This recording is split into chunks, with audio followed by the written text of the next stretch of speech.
Magandang gabi po, Pag-asa Weather Update. Alamin ang lagay ng panahon ngayong gabi ng Miyerkules, August 23, 2023. At latest update sa binabantayang low pressure area na maaaring maging bagyo sa mga susunod na araw.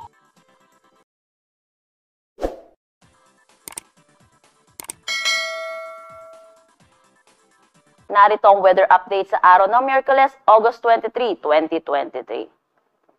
Meron tayong binabantayang low pressure area at ito'y huling namataan sa line 445 km east ng Apari, Cagayan.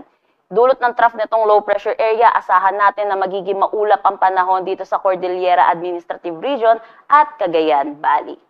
Samantala, southwest monsoon pa rin na nakakapekto sa malaking bahagi ng ating bansa, kaya't asahan natin na magiging maulap ang panahon dito sa Bicol Region, Mimaropa, Visayas, Zamboanga Peninsula at Bangsamoro.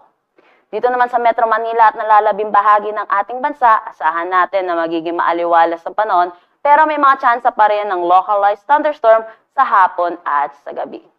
Itong LPA ay hindi natin inaalis ang posibilidad na maging isang ganap na bagyo within the next 24 hours at ito'y papangalanan nating Goring.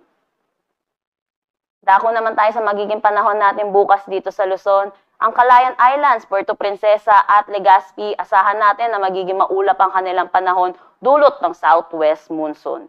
Dito naman sa Tugigaraw, magiging maulap din ang kanilang panahon dulot naman ng trough ng low pressure area.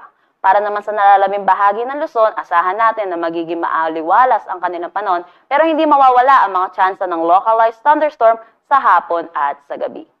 Dito sa Metro Manila, maglalaro ang temperatura between 25 to 32 degrees Celsius, Lawag 25 to 33, Tugigaraw 25 to 35 degrees Celsius, Baguio 17 to 23 degrees Celsius.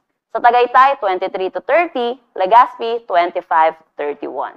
Sa Calayan Islands, asahan natin ang kanilang temperatura ay maglalaro between 25 to 32 degrees Celsius.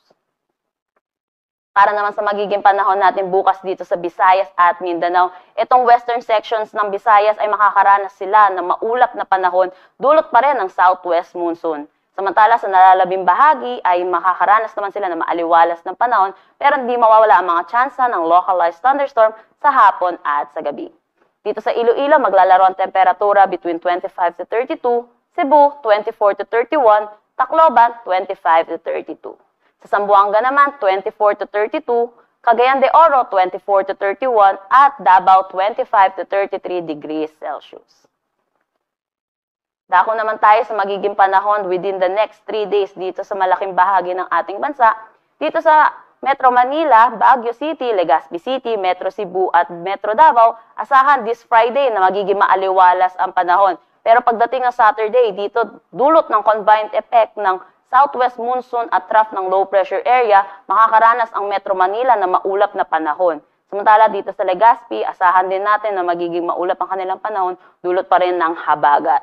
Sunday naman, asahan dito sa Legazpi at Metro Cebu, maapektuhan sila ng habagat, kaya't makakaranas pa rin sila ng maulap na kalangitan na may kasamang kalat-kalat na pag-ulan.